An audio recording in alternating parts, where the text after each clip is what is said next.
Topic को start करने से पहले अस्सलाम वालेकुम। उम्मीद करता हूँ आप सब खैरियत से। जैसे कि डाइजेस्टिव सिस्टम जो कि एक टॉपिक है और इसको हम समझते हैं और कि ये डाइजेस्टिव सिस्टम है क्या। तो ये हमारे पास ऑब्जेक्टिव है, define the digestive system and list its function, यानी कि हम डाइजेस्टिव सिस्टम का डिफिनीशन याद करेंगे और इसके साथ साथ उसकी क्या क्या फंक्शन है वो देखेंगे। और कुछ जो डाइजेस्टिव सिस्टम के अंदर इस तरह कुछ ऑर्गन्स इन्वॉल्व हैं जो कि डाइजेस्टिव सिस्टम पर मुश्तमिल होते हैं, उन ऑर्गन को आइडेंटिफाई करेंगे। अब डाइजेस्टिव सिस्टम की जो है एनाटॉमी और फिजियोलॉजी को जो है ना वो डिस्क्राइब करेंगे। उसके साथ साथ जो है कुछ एसेसरी ऑर्गन्स होते हैं डाइजेस्टिव सिस्टम के अंदर। अब एसेसरी ऑर्गन का मतलब होता है कि वो जो है हेल्प देता है डाइजेशन में, ठीक है।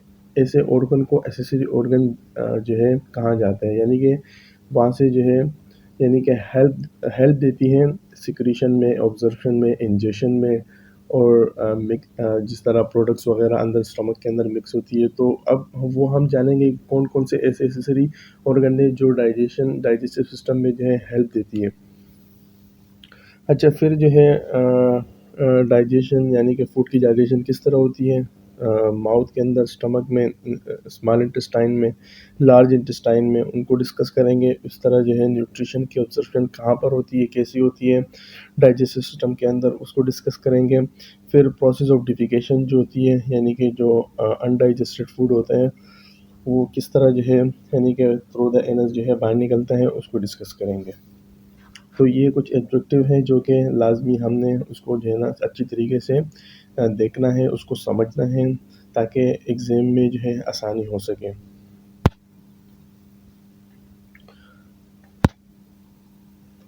अब डाइजेस्टिव सिस्टम जो है असल में अगर बात की जाए तो डाइजेस्टिव सिस्टम 2 ऑर्गन्स पर मुश्तमिल होता है। ये एमसीक्यूज़ पॉइंट के लिए इंतहाई इम्पोर्टेंट स्लाइड है। वो आपसे पूछ सकते हैं कि जो डाइजेस्टिव सिस्टम है वो किन 2 ऑर्गन्स यानी कि 2 ऑर्गन ऑफ द ग्रुप पर जो है वो मुश्तमिल होता है डाइजेस्टिव सिस्टम। तो उसमें सबसे पहले नंबर पे है गैस्ट्रोइंटेस्टिनल ट्रैक्ट, या उसको जो है हम एलिमिनेटरी कैनाल भी कह सकते हैं। और दूसरा जो है उसमें एसेसरी डाइजेस्टिव ऑर्गन जो है वो इन्वॉल्व होते हैं, यानी कि ये दो ऐसे ऑर्गन होते हैं जो कि डाइजेस्टिव सिस्टम को जो है वो मुकम्मल करता है। तो ये इंपॉर्टेंट पॉइंट है, ये याद रखना है। ये दो गैस्ट्रोइंटेस्टिनल ट्रैक्ट और alimentary canal, plus second number पे है एसेसरी डाइजेस्टिव ऑर्गन। इसके साथ साथ अब हम पढ़ते हैं सबसे पहले जो ऑर्गन होता है डाइजेस्टिव सिस्टम को कंप्लीट करने में जो हेल्प देता है, जिसका नाम है गैस्ट्रो इंटेस्टिनल ट्रैक्ट और alimentary canal. Is a condition tube that extend from mouth to the anus, यानी कि माउथ से लेके जो एनस तक का जो कैनाल होता है, यानी कि जो ट्यूब लाइक स्ट्रक्चर होती है, उनको गैस्ट्रो इंटेस्टिनल ट्रैक्ट कहा जाता है। ये भी मोस्ट इंपॉर्टेंट है, वो आपसे पूछ सकते हैं कि माउथ से लेके जो एनस तक जो रास्ता होता है, यानी कि जो ट्रैक होती है, उसको जो ट्यूब होती है उसको क्या कहते हैं, यानी कि गैस्ट्रो इंटेस्टिनल ट्रैक या एलिमेंट्री कैनाल कह सकते हैं उनको। Organ of the gastrointestinal tract include mouth, most of the pharynx, esophagus, stomach, small intestine and large intestine। अब इसके साथ साथ वो ट्यूब के अंदर कौन कौन से ऑर्गन्स आते हैं, mouth, pharynx, oesophagus, stomach, small intestine, large intestine. अब इसमें जो है आपसे ये भी पूछ सकते हैं कि which one of the following is not include in the gastrointestinal track, यानी कि ये सब दी होंगी एमसीक्यूज में और इसमें एक ऐसा मतलब ऑप्शन होगा जो इंक्लूड नहीं होगा। तो जो जो इंक्लूड नहीं होगा आप लोगों ने उसके ऊपर टिक करना है, यानी कि इसमें जो है एक्सेप्ट वाला सवाल आपसे पूछ सकता है। The length of the GI track taken from cadaver is about 9 centimetre, यानी कि आप ये भी याद रखना इसकी लंबाई जो है वो कितनी मीटर है। मीटर में अगर बात की जाए तो 9 है, और अगर फीट में बात की जाए तो 30 है। अब कुछ एसेसरी डाइजेस्टिव ऑर्गन होते हैं। अब मैंने आपको बताया भी है कि एसेसरी डाइजेस्टिव ऑर्गन क्या होते हैं, यानी कि ऐसे ऑर्गन जो डाइजेस्टिव सिस्टम में हेल्प करते हैं कि ठीक है, इसमें ज़्यादातर जो है क्या नाम है, हम कह सकते हैं कि इसमें कुछ केमिकल भी इसमें रिलीज़ होते हैं, एंजाइम भी रिलीज़ होते हैं, और कुछ ऐसे ऑर्गन्स होते हैं जो कि बिल्कुल नॉन केमिकल होते हैं, नॉन जो है वो एंजाइम वगैरह उसमें से सीक्रेट होती है। जिस तरह के तीत हो गया, इसमें ये सिर्फ जो है ना चबाने का काम करती है, ठीक है। उसके साथ टंग हो गया, टंग से बहुत लेस्ट अमाउंट में जो है ना कुछ जो है हार्मोन्स वगैरह जो है, यानी कि आप यूँ उनको कह लो कि टंग से जो है मतलब सिर्फ यानी कि ये स्वॉलोइंग में हेल्प देती है, ठीक है। अब सलिवरी ग्लैंड यहाँ से कुछ जो है एंजाइम वगैरह सीक्रेट होते हैं, लीवर हो गया, ठीक है, बाइल वगैरह सीक्रेट होती है, गॉल ब्लैडर, पेनक्रियाज वगैरह। पेनक्रियाज और gall bladder, liver, salivary gland या टंग, ये तमाम एसेसरी ऑर्गन है, ये डाइजेस्टिव स्वॉलोइंग के अंदर जो है ये हेल्प देती हैं। तो ये भी आप लोगों ने याद रखना है कि इसमें भी आपसे ये भी पूछ सकते हैं कि कौन सा जो है वो एसेसरी ऑर्गन इसमें इंक्लूड नहीं है। बाकी आपके पास जो वहाँ पर एमसीक्यूज आती हैं तो उसमें ये कुछ यहाँ से एसेसरी ऑर्गन इन्वॉल्व होंगे, एक नहीं हो सकते, एक नहीं होगा, तो आप लोगों ने इसके ऊपर टिक करना है, ठीक है। अच्छा, अब ये एसेसरी डाइजेस्टिव ऑर्गन यानी कि सबसे पहले हम यानी कि माउथ से स्टार्ट करते हैं। तो ये अपर और लोअर जा की जो डायग्राम है, इस तरह फिर टंग की ये डायग्राम है, ठीक है। ये इसमें एनाटॉमी है कि कौन कौन से पार्ट के क्या क्या नाम हैं। इस तरह जो है सलिवरी ग्लैंड हो गई, ठीक है। सलिवरी ग्लैंड जो है ना उनके जो है सलिवरी ग्लैंड जो है ना 3 टाइप ऑफ मुश्तमिल होती है, जिसको पैरोटिड ग्लैंड कहा जाते हैं, सबमैंडिबुलर ग्लैंड कहा जाते हैं और सबलिंगुअल ग्लैंड कहा जाते हैं। अच्छा, ये मोस्ट इम्पॉर्टेंट ये भी याद रखना कि जो सलिवरी ग्लैंड का जो सबसे बड़ा पार्ट होता है वो पैरोटिड ग्लैंड होता है, और सबसे जो छोटा पार्ट होता है वो सबलिंगुअल ग्लैंड कहा जाता है। और सबलिंगुअल ग्लैंड अगर आपसे इसके बारे में पूछे कि अंडर द टंग कौन सी ग्लैंड जो है ना मोस्ट मतलब प्रोमिनेंट है, तो वो सबलिंगुअल ग्लैंड कहलाती है। सबलिंगुअल सबसे छोटी है, और जो सबसे बड़ा पार्ट होता है सलिवरी ग्लैंड का वो पैरोटिड ग्लैंड कहलाती है, ठीक है। इस तरह फिर जो है लीवर आ गया, गॉल ब्लैडर है, पेनक्रियाज है। अब पेनक्रियाज आपको पता है कि उसमें 2 तरह के सेल्स होते हैं, बीटा सेल, अल्फा सेल। जो बीटा सेल होते हैं वो इंसुलिन सिक्रीट करते हैं, और जो अल्फा सेल होते हैं वो ग्लूकागोन सिक्रीट करते हैं। अब ग्लूकागोन का क्या काम है कि जब बॉडी के अंदर ग्लूकोज का लेवल कम होता है, यानी कि ब्लड के अंदर, तो ग्लूकागोन सिक्रीट होता है और वो ग्लूकोज की अमाउंट ब्लड में ज़्यादा कर देता है, ये इसका फंक्शन है। अब इंसुलिन क्या करते हैं, जब ग्लूकोज का लेवल ज़्यादा होता है ब्लड के अंदर, तो इंसुलिन क्या करते हैं, वो ग्लूकोज का लेवल जो है वो कम कर देता है, और ग्लूकोज की अमाउंट वो इनटू द सेल्स जो है ना वो बढ़ा देते हैं।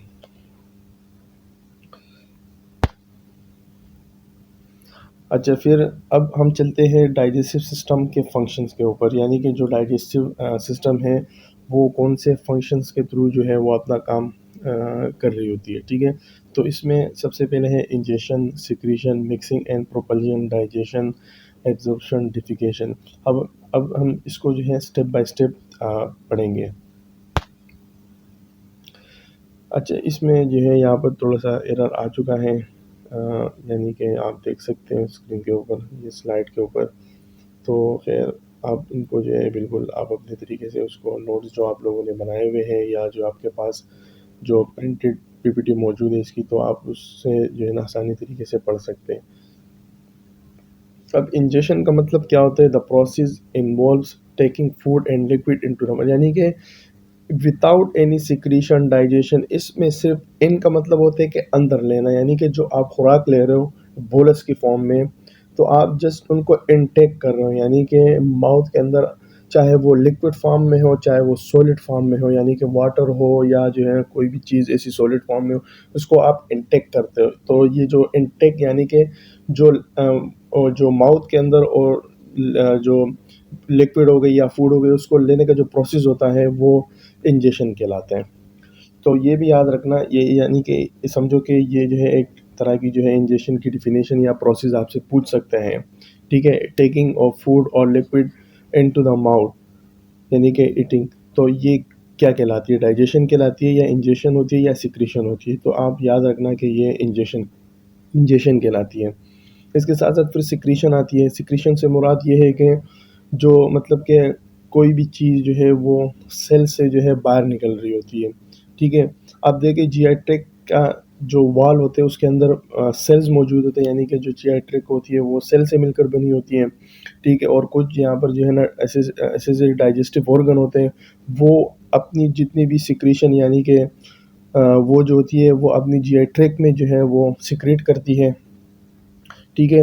अब जो टोटल मिला के हमारे पास वाटर होती है 7 लीटर, और उसमें कुछ जो है ना बफर होता है। बफर बफर उसे कहा जाता है कि जब भी जो पीएच लेवल जो ब्लड का होता है, और जो मतलब कि मुख्तलिफ जगहों में जो पीएच होती है जीआई के अंदर, तो उसको बैलेंस करने के लिए जो हाइड्रोजन और आयनिक बॉन्डिंग का जो आपस में रिएक्शन होता है, इस वजह से होता है कि ताकि पीएच लेवल जो है वो नॉर्मलाइज रहे, तो वो इस बफर सिस्टम के थ्रू होता है। कुछ एंजाइम होती हैं जो कि जेट्रिक के जो इंटीरियर सरफेस होती है वहाँ पर जो है वहाँ पर ये सिक्रीशन हो रही होती है, यानी कि एंजाइम की, बफर की, एसिड की, वाटर की, ये तमाम secretion interior surface of the track में जो है वो होती रहती है। अब लूमन जो है ये क्या होते हैं, आप इसको इस ब्रैकेट के अंदर देख सकते हो कि इंटीरियर स्पेस को कहा जाता है लुमेन, इंटीरियर स्पेस को कहा जाता है, और ये जो है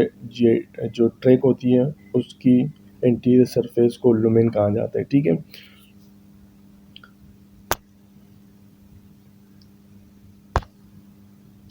अच्छा, फिर यहाँ पर आती है मिक्सिंग एंड प्रोपल्जन। मिक्सिंग यानी कि आप जो भी चीज़ आप पढ़ते हो सबसे पहले उसके जो बड़ा हेडिंग होता है उसको आप सही तरीके से समझ लिया करें। उससे क्या होता है कि आपको आसानी हो जाती है मज़ीद जो उसका जो पैराग्राफ होते हैं पढ़ने के लिए। अब मिक्सिंग एंड प्रोपल्जन का मतलब होता है कि जो जियाट्रिक की जो वॉल्स होती है वहाँ पर जो मसल्स मौजूद होते हैं उन वो स्मूथ मसल्स की बनी होती है। अब स्मूथ मसल्स क्या होती है, जो हमारे कंट्रोल में नहीं होते, इनवॉलेंट्री कॉन्ट्रैक्शन होती हैं। अब ये जियाट्रिक के जो वॉल है यहाँ पर जो मसल है वो स्मूथ मसल की, इनकी रिलैक्सेशन और कॉन्ट्रैक्शन की वजह से जो फूड होती है वो क्या होते हैं कि वो मिक्स हो रही होती है और आगे जो है पेरिस्टालसिस मूवमेंट के थ्रू यानी कि डाउनवर्ड डाउनवर्ड जा रहा होता है, ठीक है।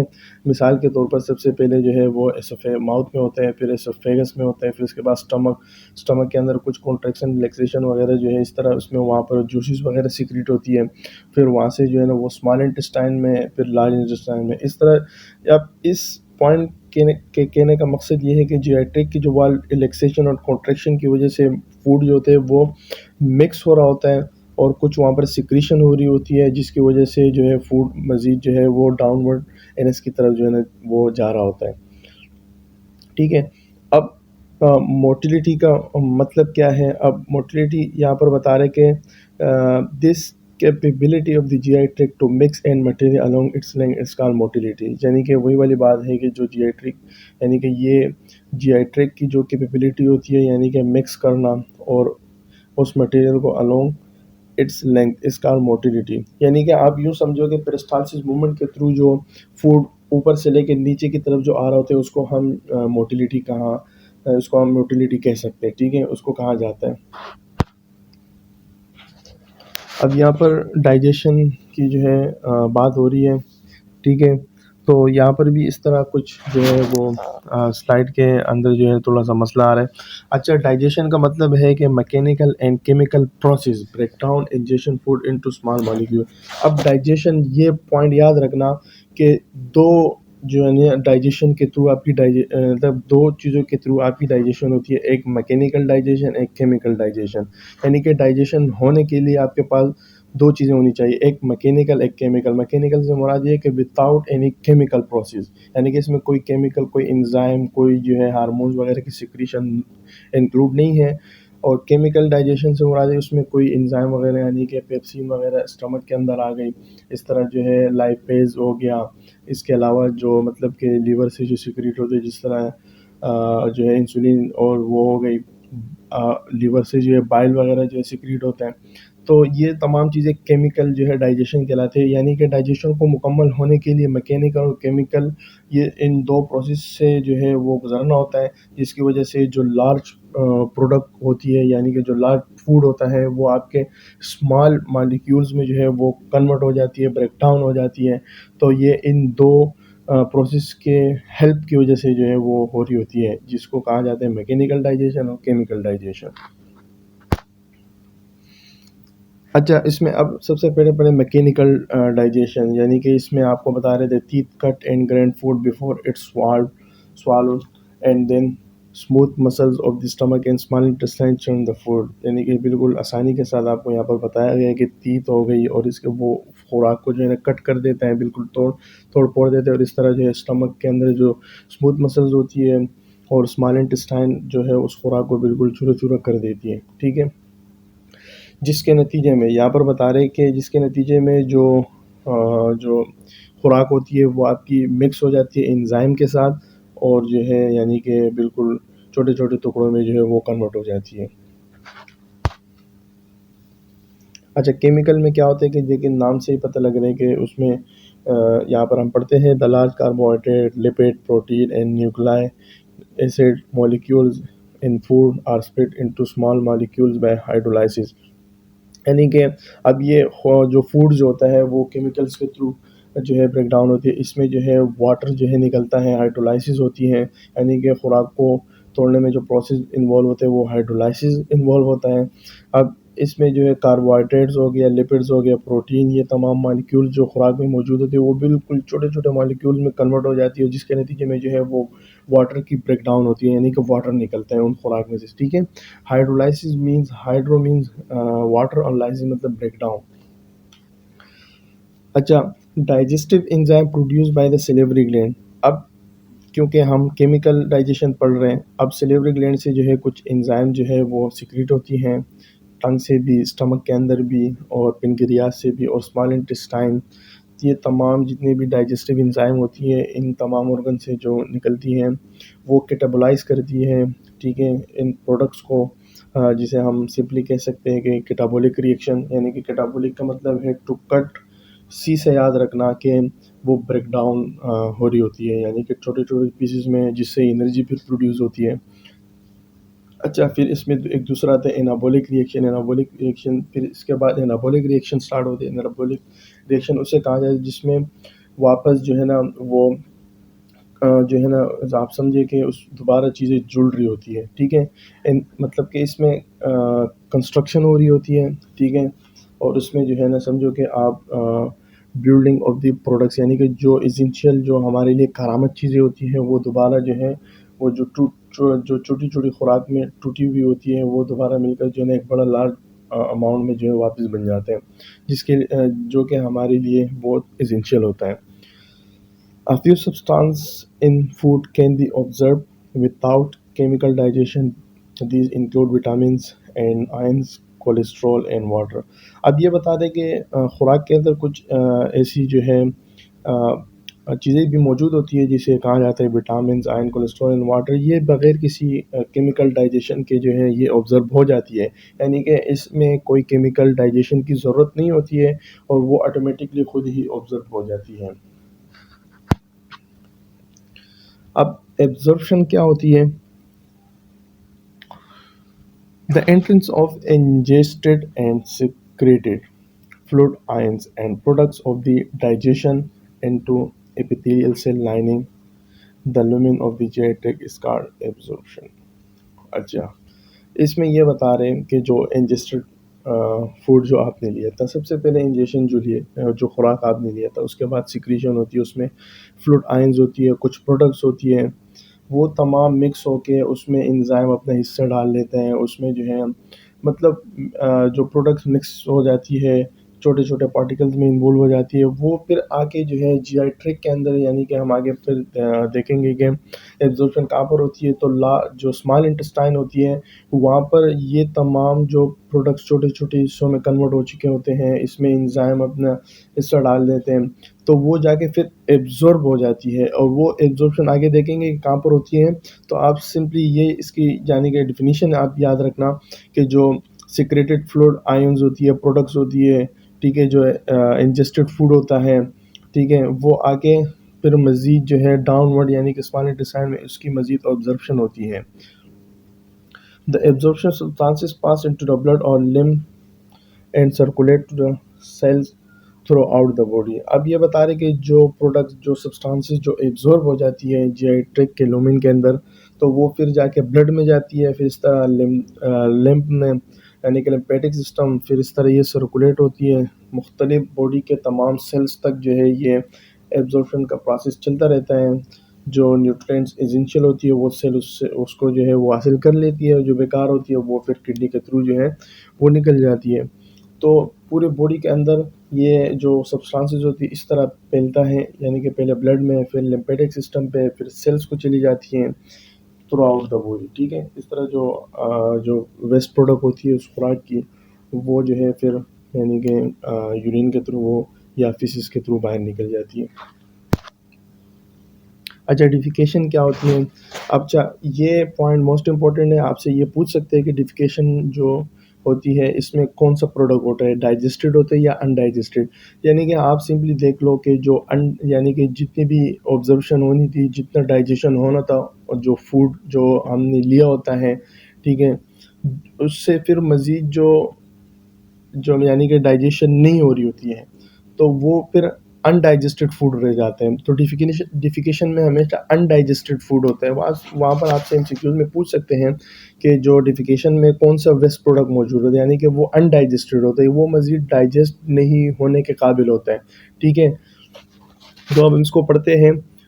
वेस्ट इनडाइजेस्टेड सब्सटेंसेस, देखें यहाँ पर बता दिए मैंने, इनडाइजेस्टेड हो गया या अनडाइजेस्टेड हो गया, ये पॉइंट याद रखना। Bacteria cells slough from the lining of the GI tract and digested material that were not absorbed in their journey through digestive materials leave the body through the anus, the process called defecation। यानी कि जो undigested food होता है मज़ीद वो जो है ना डाइजेशन होने के काबिल नहीं होता है, और कुछ उसमें बैक्टीरिया सेल्स या जो है वेस्ट प्रोडक्ट और इस तरह जो है जीआई ट्रैक्ट के लाइनिंग की जो है ना कुछ स्लव प्रोडक्ट होती है वो जो है एनएस के थ्रू बाहर निकल जाती है, और इस प्रोसेस को जो है वो डिफिकेशन कहा जाता है। अब the elimination material is termed faeces. अब ये फेसिस जो है ये यानी कि आप समझो कि यहाँ पर एक टर्म दिया है कि जो टर्म क्या है, एलिमिनेशन मटेरियल। एलिमिनेशन मटेरियल का जो टर्म है उसको फिसिस कहा जाते हैं। ठीक है, ये पॉइंट याद रखना। और दूसरा जो मैंने आपको बताया डिफिकेशन क्या होती है, वो अनडाइजेस्टेड फूड होती है। अच्छा, फिर इस तरह जो है ना जीआई ट्रैक्ट के जो है वो लेयर होती हैं। अच्छा, तो यहाँ पर जीआई ट्रैक्ट की जो है ना 4 लेयर होती हैं। ठीक है, यानी कि माउथ से लेके यानी कि एसोफेगस से लेके जो एनल तक का जो पूरा ट्रैक होता है उसको जीआई ट्रैक्ट कहा जाता है, और वो 4 लेयर से मिलकर बनी हुई होती है। एक को कहते हैं म्यूकोसा, दूसरे को कहते हैं सब म्यूकोसा, और मस्कुलरिस, एंड जो लास्ट में होते हैं सेरोसा होता है। यानी कि 4 लेयर होती है जीआई ट्रैक्ट की, और ये जो है यानी कि डीप से लेकर सुपरफिशियल की तरफ होती है, यानी कि अंदर से बाहर की तरफ आ रही होती है। तो हम इसको वन बाय वन पढ़ते हैं कि ये तमाम लेयर क्या क्या है और इसका फंक्शन क्या है, वो हम आगे वाली स्लाइड में देखते हैं। अच्छा, तो इसमें सबसे पहले नंबर पे जो आती है लेयर जीआई ट्रैक्ट की, वो म्यूकोसा कहलाती है। ठीक है, inner lining of the GI tract is a mucosa membrane. यानी कि जो जीआई ट्रैक्ट की जो इनर लाइनिंग है वो म्यूकोसा मेम्ब्रेन होती है। ठीक है, ये भी याद रखना कि जो म्यूकोसा होती है वो इनर लाइनिंग होती है जीआई ट्रैक्ट की, जिसे म्यूकोसा मेम्ब्रेन भी कहा जाता है। अब मज़ीद जो है सब डिवाइडेड है, यानी कि इसके सब टाइप हैं। आप यूँ समझ लें कि उसका नाम है एपिथेलियम, कनेक्टिव टिश्यू और स्मूथ मसल्स। ठीक है, अब जो जीआई ट्रैक्ट की जो कंटेंट के साथ जो डायरेक्ट कांटेक्ट में जो लेयर होती है म्यूकोसा की, वो कौन सी लेयर होती है, वो एपिथेलियम लेयर होती है। आपसे ये भी पूछ सकते हैं कि म्यूकोसा की वो कौन सी लेयर है जो जीआई ट्रैक्ट के यानी कि जो प्रोडक्ट्स वगैरह होती हैं, ठीक है, जो बोलस फॉर्म में होती है, वो डायरेक्ट कांटेक्ट में रहती है।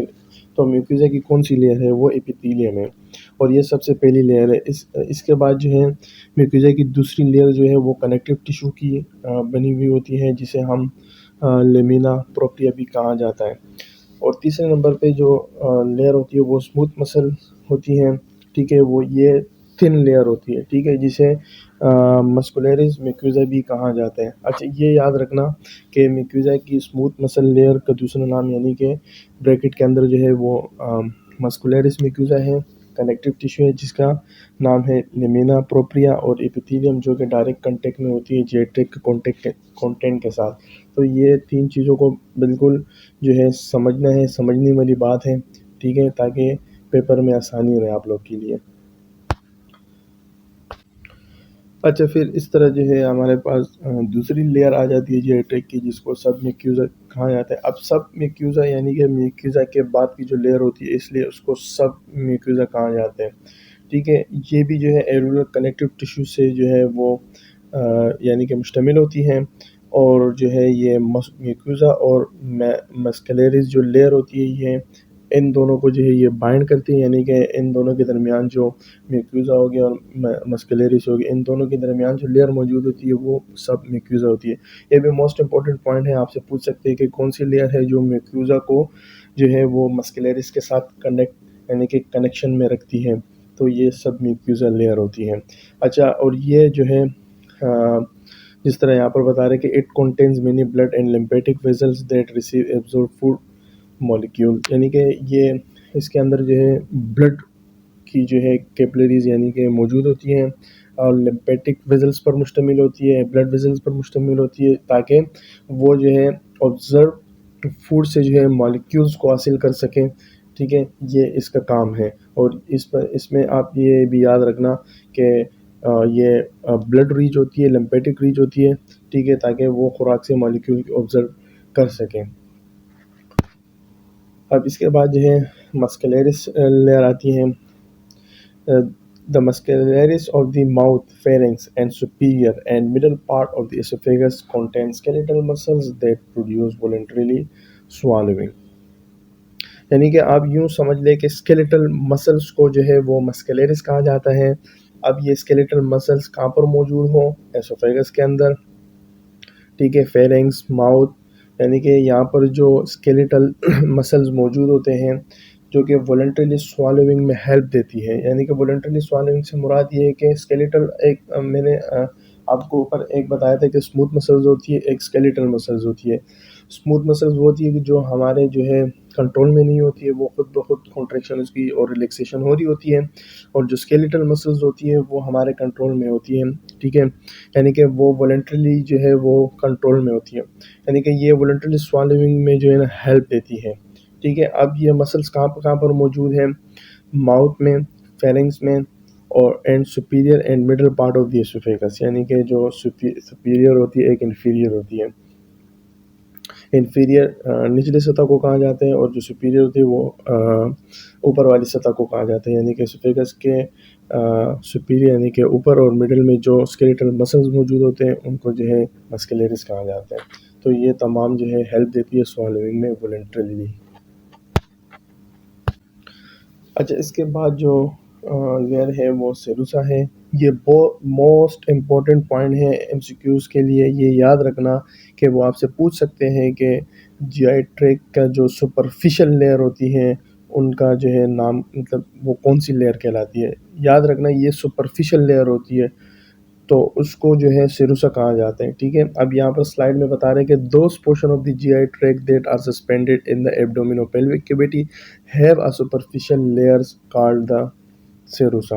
यानी कि जो एब्डोमेन और पेल्विक यानी कि उसके अंदर जो यानी कि जो कैविटी होती है, इसके अंदर जो जीआई ट्रैक्ट का जो पोर्शन मौजूद होता है, उनकी सुपरफिशियल लेयर को जो है वो सिरुसा कहा जाता है। यानी कि सुपरफिशियल लेयर होती है सिरुसा, और ये कहाँ पर मौजूद होती है? और ये एब्डोमिन और पेल्विक कैविटी के अंदर जीआई ट्रैक्ट का जो मोस्ट इम्पोर्टेंट जो यानी कि पोर्शन होता है, उसको सिरुसा कहा जाता है। और ये सब ये जो ना आउटर मोस्ट लेयर भी उसको कहा जाता है। अब इस तरह जो है ये डायग्राम में आप देख सकते हो कि जो म्यूकोसा है ये डिपिस्ट होती हैं, यानी कि आप यूँ समझे कि जो कंटेंट यानी कि जो जीआई ट्रैक्ट के जो कंटेंट होते हैं या जो फूड वगैरह होती है उसके कंटेक्ट में रहती हैं। फिर उसके साथ जो है ना सब म्यूकोसा होती है।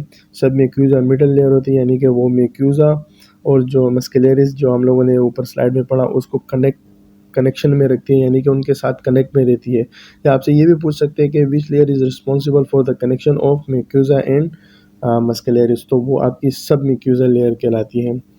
और इसके बाद सेरुसा जो होती है वो सुपरफिशियल लेयर होती है। ठीक है, जो एब्डोमिनोपेल्विक कैविटी के बिल्कुल बीनीथ होता है, यानी कि स्पेसिंग में जो पोर्शन मौजूद होता है एब्डोमिनोपेल्विक के अंदर, वो इंटेस्टाइन होती है। इंटेस्टाइन का कौन सा पार्ट? वो सिरुसा।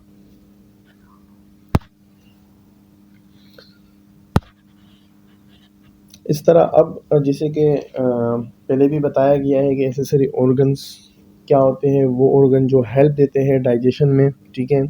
अब उसमें सबसे पहले टीथ आती हैं, यानी कि टीथ का क्या काम है, कट करना, टेयर करना जो सॉलिड प्रोडक्ट्स होती हैं, ठीक है, और इनटू द स्मॉलर पार्टिकल, और छोटे छोटे टुकड़ों में उसको कन्वर्ट कर देना, ये फंक्शन है टीथ का।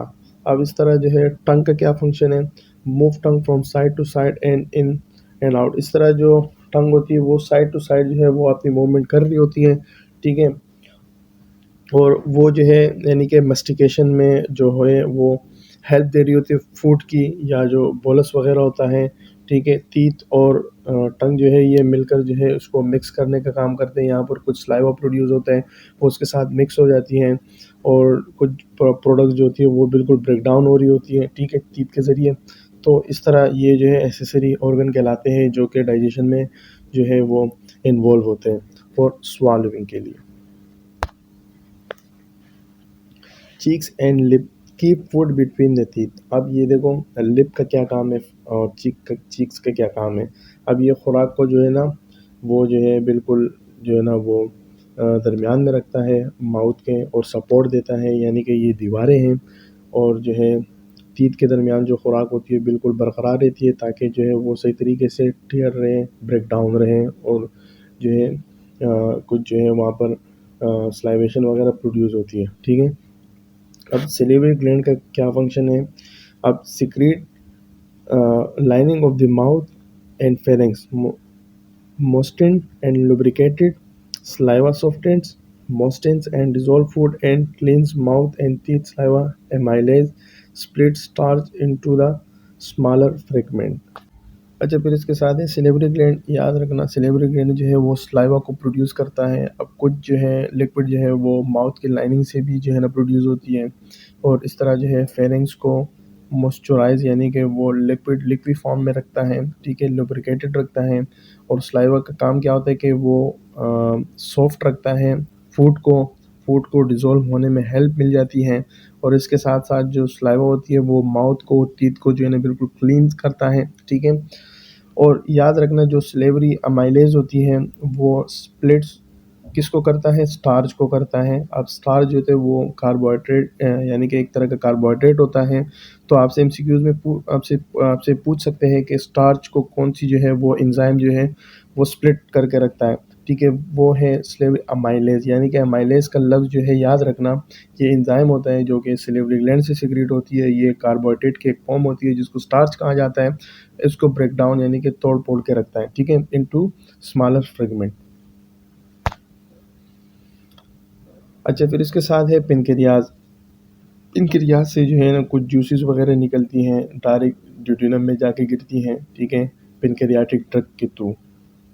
एक डक होती है पेनक्रियाज के साथ अटैच होती है, और इसकी जो ओपनिंग होती है वो ड्यूटेनम में जाके ओपन होती है। तो इस पेनक्रियाटिक डक के थ्रू जो है वो पेनक्रियाटिक जूसेस पेनक्रियाज से निकलती है और ड्यूटेनम में जाके वो गिर जाती हैं।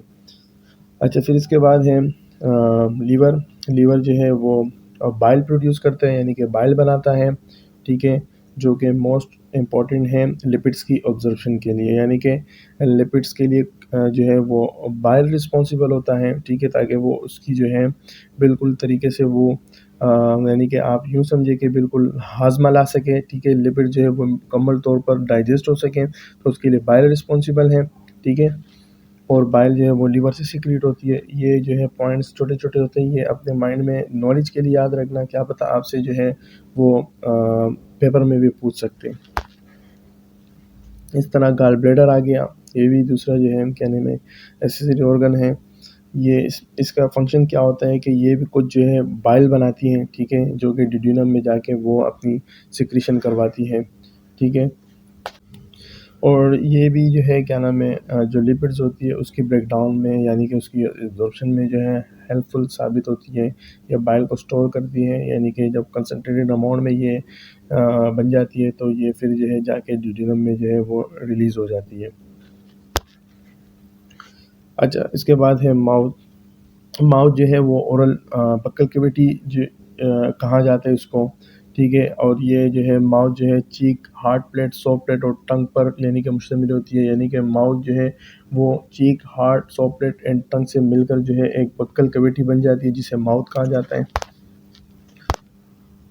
अच्छा, इसके बाद स्टमक के जो है 4 पार्ट्स होते हैं, 4 रीजन होते हैं, जिसके सबसे जो टॉप मोस्ट जो रीजन होती है वो कार्डियक कहलाती है, ठीक है, ये सुपीरियर होती है। और इसके बाद जो दूसरे नंबर पे है वो फंडस कहलाती है। फंडस जो है वो कार्डियक के बिल्कुल लेफ्ट साइड पर होती है और ये राउंडेड होती है, ठीक है। और उसके फंडस के बिल्कुल नीचे जो है फंडस मौजूद होता है, ठीक है। फंडस जो है वो large central portion of the stomach का कहा जाता है, ठीक है। अब आप इसको किस तरह याद रखोगे, आप जस्ट जो है कार्डिक को जो है सुपीरियर जो रीजन होती है स्टमक की, आपसे पूछ सकते हैं कि जो सुपीरियर रीजन होती है वो कार्डियक कहलाती है। उसके बिल्कुल जो है लेफ्ट साइड पर जो कार्डिक के जो लेफ्ट साइड पर जो रीजन मौजूद होते हैं उसको फंडस कहा जाता है। अब फंडस के बिल्कुल नीचे जो है ना एक largest portion of the stomach मौजूद होते हैं जिसको बॉडी कहा जाती है। बॉडी जो होती है ये लार्जेस्ट पार्ट होता है, सबसे बड़ा हिस्सा होता है, इसमें स्टमक का बड़ा हिस्सा गहरा होता है। और फंडस जो होता है वो जस्ट कार्डिक के लेफ्ट साइड पर मौजूद होता है। और कार्डिक बज़ाहिर खुद क्या होता है वो सुपीरियर पार्ट होती है स्टमक की, ठीक है। इस तरह जो है फिर जो इन्फीरियर बिल्कुल जो निचला हिस्सा होता है वो पाइलोरस कहलाता है, जो कि ड्यूडेनम के साथ अटैच होता है, ठीक है। आपसे एमसीक्यूज में पूछ सकते हैं कि वो कौन सा पार्ट या कौन सा रीजन है स्टमक का जो कि ड्यूडेनम को कनेक्शन में रखता है, यानी कि स्टमक और जो है ड्यूडेनम के साथ अटैच होता है, वो आपका पाइलोरस कहलाता है। पाइलोरस बिल्कुल जो इन्फीरियर लेयर होती है, बिल्कुल निचला वाला हिस्सा, उसको पाइलोरस कहा जाता है, ठीक है। आप इन 4 पॉइंट्स को बिल्कुल जो रीजन है इनको बिल्कुल सही तरीके से अपने माइंड के अंदर रख लीजिए। अच्छा, आप स्टमक का फंक्शन क्या है, आप देखिए स्टमक जो है यहाँ पर कुछ एंजाइम वगैरह सिक्रेट होती है, ठीक है, ताकि वो जो फूड्स होती है वहाँ पर जो मौजूद होती है वो मज़ीद जो है स्मॉल इंटेस्टाइन के जो स्मॉल इंटेस्टाइन होती है वहाँ पर जाके बिल्कुल स्मॉलर अमाउंट में जा सके, यानी कि यहाँ पर बिल्कुल मुकम्मल एंजाइम और जो है उसके साथ मिलकर जो है उसकी ब्रेकडाउन होती है, ठीक है, ताकि बिल्कुल स्मॉल इंटेस्टाइन में वो बिल्कुल स्मॉल प्रोडक्ट्स में जो है वो इंटेस्टाइन में रिलीज़ हो सकें, ठीक है। अब यहाँ पर कौन-कौन से जो है गैस्ट्रिक जूसेस जो है वो बनती हैं, वो एचसीएल हो गया। एचसीएल का काम क्या होता है कि जो टीनेजर प्रोटीन होती है, बैक्टीरिया होती है, ताकि वो ख़त्म हो जाए, किल हो जाए, ठीक है। इस तरह पेप्सिन जो है अ, वो जो है डाइजेशन प्रोटीन की डाइजेशन में जो है हिस्सा लेता है, ठीक है। इस तरह जो इंट्रिंसिक फैक्टर होता है वो विटामिन बी 12 की ऑब्जर्प्शन में जो है वो हेल्प करती हैं, ठीक है। और गैस्ट्रिक लाइपेज जो होती है वो ट्राइग्लिसराइड यानी कि कोलेस्ट्रॉल की एक टाइप होती है, उसकी डाइजेशन में जो है हेल्पफुल साबित होता है। यानी कि आप ये यूँ याद कर लो, एचसीएल बैक्टीरिया को टीनेजर प्रोटीन को किल करता है और पेप्सिन जो होती है वो प्रोटीन की डाइजेशन को जो है ना वो स्टार्ट करती है। और इस तरह इंट्रिंसिक फैक्टर जो होती है वो विटामिन बी 12 के लिए रिस्पॉन्सिबल होती है। The most important point in this slide is extrinsic factor. Intrinsic factor जो होती है वो विटामिन बी 12 के लिए रिस्पॉन्सिबल होती है उसकी डाइजेशन के लिए। और गैस्ट्रिक लाइपेज जो होती है वो ट्राइग्लिसराइड की डाइजेशन के लिए रिस्पॉन्सिबल होती है। अब ये तमाम चीज़ें जो है ना जो है जो ट्राइग्लिसराइड हो गया, विटामिन बी 12 हो गया और प्रोटीन, ये हमारे खुराक में मौजूद है। जब स्टमक में ये खुराक आती है तो ये अपने गैस्ट्रिक जूसेस इन तमाम चीज़ों के लिए रिस्पॉन्सिबल होती है, ठीक है। तो अब वो आपने याद रखने के एचसीएल किसके लिए है, पेप्सिन किसके लिए, इंट्रिंसिक फैक्टर किसके लिए, और जो है गैस्ट्रिक लाइपेज किसके लिए। लाइपेज लिपिड से निकला है, ठीक है। ये एक तरह का जो है एंजाइम होता है। Secrete gastrin into the blood. अब यहाँ पर जो है गेस्ट्रिन वो जो कि ब्लड के अंदर जाके सिक्रीट होता है, ठीक है। तो ये स्टमक का फंक्शन होता है। ये नीचे वाले जो 3-4 जो है गैस्ट्रिक जूसेस हैं वो याद रखना है कि कौन किस चीज़ के लिए रिस्पॉन्सिबल है। अच्छा, फिर यहाँ पर आता है हमारे पास स्मॉल इंटेस्टाइन। अच्छा, तो इसमें सबसे पहला जो हिस्सा होता है स्मॉल इंटेस्टाइन का वो हमारे पास ड्यूडेनम होता है, फिर उसके बाद जिजिनम होता है, फिर इसके बाद इलियम होता है। यानी कि ये 3 रीजन पर यानी कि 3 पार्ट से मिलकर बना होता है स्मॉल इंटेस्टाइन। जो डिड्यूनम होता है वो पाइलोरिक स्पिंडी यानी कि जो पाइलोरिक से मुराद ये है कि जो स्टमक होती है, ये लफ्ज़ उसके लिए निकला है। जो पाइलोरिक स्फिंक्टर होती है स्टमक की, वहाँ से फ़ौरन जो है वो स्टार्ट होता है और ये तकरीबन 50 सेंटीमीटर तक होता है। फिर जब 50 सेंटीमीटर का जो हिस्सा मतलब वो डिड्यूनम ने कवर किया होता है स्मॉल इंटेस्टाइन का, उससे फ़ौरन बाद जो है ना जेजुनम स्टार्ट होता है। ये भी जो है ना तकरीबन 50 सेंटीमीटर तक का जो है ना लंबा होता है। अच्छा, इसमें जो है ना डिड्यूनम, जेजुनम, इलियम, इलियम का जो हिस्सा है वो आखिरी हिस्सा होता है स्मॉल इंटेस्टाइन का। आई थिंक यहाँ पर जो है वो मिस हुआ है, तो आप लोग याद रख लीजिए जो इलियम होती है वो भी स्मॉल इंटेस्टाइन का जो है वो हिस्सा होता है। अच्छा, इसका फंक्शन क्या है? अच्छा, तो स्मॉल इंटेस्टाइन का फंक्शन ये होता है कि अब कायम क्या होती है, कायम एक बोलस होती है, यानी कि जो फूड लार्ज पार्टिकल्स में होती है वो अब छोटे-छोटे पार्टिकल्स में भी कन्वर्ट हो जाती है, जिसको कायम कहा जाता है, ठीक है? अब जो उसके साथ यहाँ पर जो है ना जूसेस वगैरह जो है वो यानी कि उसके साथ अटैच हो जाती है, गैस्ट्रिक जूसेस उसको जो है ना मज़ीद ब्रेक डाउन कर लेती है, ठीक है? अब यहाँ पर मैंने आपको बताया था कि स्मॉल इंटेस्टाइन इस कायम को मज़ीद जो है वो एब्ज़ॉर्ब कर लेता है, ठीक है? अब म्यूकोसा जो कि पहली लेयर होती है जीआई ट्रैक्ट की, वो इसके साथ कांटेक्ट में आ जाती है इस कायम के साथ।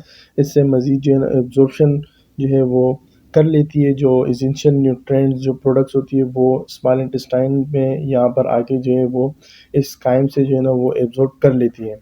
अच्छा, इसके साथ यहाँ पर जो है डाइजेशन जो होती है वो कंप्लीट हो जाती है कार्बोहाइड्रेट्स की, प्रोटीन की और लिपिड्स की, ठीक है? और इस तरह न्यूक्लिक एसिड की मुकम्मल तौर पर यहाँ पर डाइजेशन कंप्लीट हो जाती है। अब यहाँ पर नीचे बता रहे हैं कि 90% जो होती है वो न्यूट्रिएंट स्मॉल इंटेस्टाइन में जो है ना वो एब्ज़ॉर्ब हो जाती है, ठीक है? और तो एमसीक्यूज़ पॉइंट के लिए ये याद रखना कि जो एब्ज़ॉर्प्शन होती है वो ज़्यादा से यानी कि 90% एब्ज़ॉर्प्शन आपकी स्मॉल इंटेस्टाइन में होती है और जो 10% होती है वो लार्ज इंटेस्टाइन में होती है, यानी कि मज़ीद एब्ज़ॉर्प्शन होती है लेकिन बहुत कम होती है। अब हम आगे देखते हैं कि लार्ज इंटेस्टाइन में 10% यानी कि बहुत कम होती है और ज़्यादा से ज़्यादा स्मॉल इंटेस्टाइन में होती है, ठीक है? जो एसेंशियल न्यूट्रिएंट जो भी प्रोटीन, कार्बोहाइड्रेट, लिपिड्स और न्यूक्लिक एसिड यहाँ पर उनकी डाइजेशन मुकम्मल हो जाती है।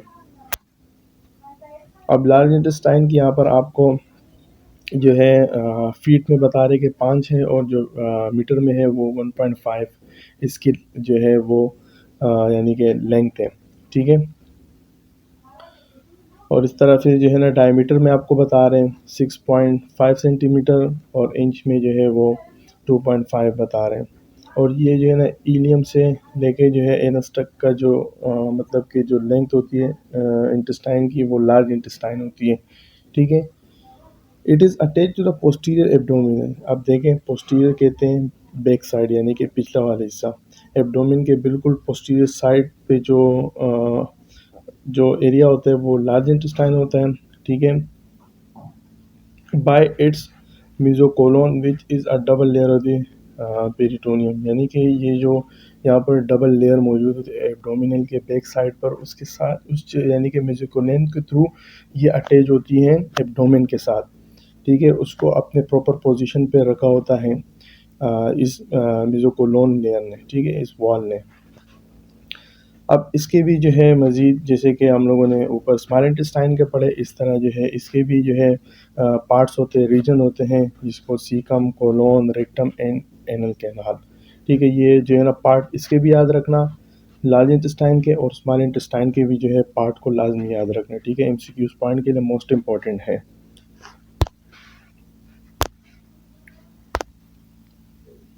अच्छा, अब लार्ज इंटेस्टाइन का फंक्शन क्या है?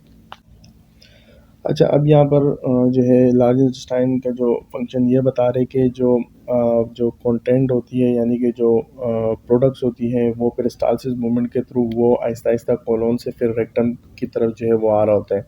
अब पेरिस्टालसिस मूवमेंट क्या होती है? ये जो है ना रिलैक्सेशन और कॉन्ट्रैक्शन होती है, जो स्मूथ मसल्स होती है जो ट्रैक की, जिसकी वजह से जो मतलब कि प्रोडक्ट्स होती है वो ऊपर से डाउनवर्ड जो है वो आहिस्ता-आहिस्ता जो है वो नीचे की तरफ आ रहा होता है, तो ये इस पेरिस्टालसिस मूवमेंट के थ्रू हो रहा होता है, ठीक है?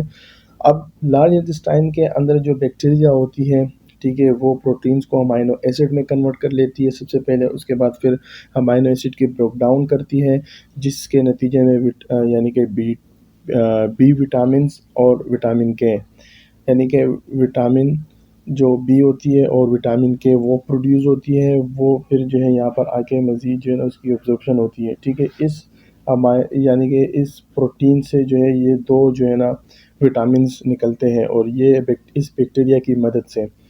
अच्छा, यहाँ पर भी बता रहे हैं कि absorbing some water ions and vitamin, यानी कि यहाँ पर बहुत कम एब्जॉर्प्शन होती है लार्ज इंटेस्टाइन के अंदर, बहुत कम जो है ना आयंस और विटामिन एब्जॉर्ब होते हैं, ज़्यादा से ज़्यादा स्मॉल इंटेस्टाइन में होती है।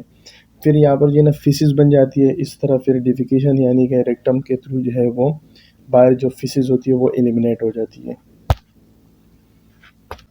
अच्छा, आप बता रहे हैं कि जो न्यूट्रिशन की एब्जॉर्प्शन जो होती है वो कहाँ-कहाँ पर होती है, कैसी होती है डाइजेशन सिस्टम के अंदर। अब देखो, जो डाइजेस्टेड न्यूट्रिएंट होती है वो जो जीआई ट्रैक्ट से जो है वो ब्लड में, फिर इस तरह लिम्फेटिक सिस्टम पे जो है ना वो इस तरह वो प्रोसेस चलता रहता है। तो इसको जो है ना absorption the most important point है एमसीक्यूज पॉइंट के लिए, आपसे ये डायरेक्ट ये जो है मतलब पॉइंट ऊपर दे सकते हैं कि passage of the digested nutrient from the gastro intestinal tract into blood and lymph, it is called, यानी कि एब्जॉर्प्शन कहलाते हैं। ठीक है, एब्जॉर्प्शन ब्लड में लिम्फेटिक सिस्टम पे जो इस तरह डाइजेस्टिव न्यूट्रिएंट जो है ना वो तब कन्वर्ट हो रही होती है, तो इसको एब्जॉर्प्शन कहा जाता है। अच्छा, फिर ये एब्जॉर्प्शन जो है ना मटेरियल की दो ट्रांसपोर्ट की वजह से होते हैं, एक डिफ्यूजन एंड एक्टिव ट्रांसपोर्ट। इस पे हम जो है ना बाकायदा एक अलग से लेक्चर रिकॉर्ड करेंगे कि डिफ्यूजन ट्रांसपोर्ट क्या होती है और एक्टिव क्या होती है। ठीक है। अच्छा, फिर यहाँ पर बता रहे हैं 90% जो एब्जॉर्प्शन की जो न्यूट्रिएंट की एब्जॉर्प्शन होती है वो स्मॉल इंटेस्टाइन में होती है, और ओनली 10% जो होती है वो आपकी लार्ज इंटेस्टाइन में और स्टमक के अंदर होती है। ठीक है, ये दो पॉइंट नीचे लाजमी याद रखना, और एब्जॉर्प्शन की जो है ये पॉइंट भी याद रखना, ये मोस्ट इम्पोर्टेंट है।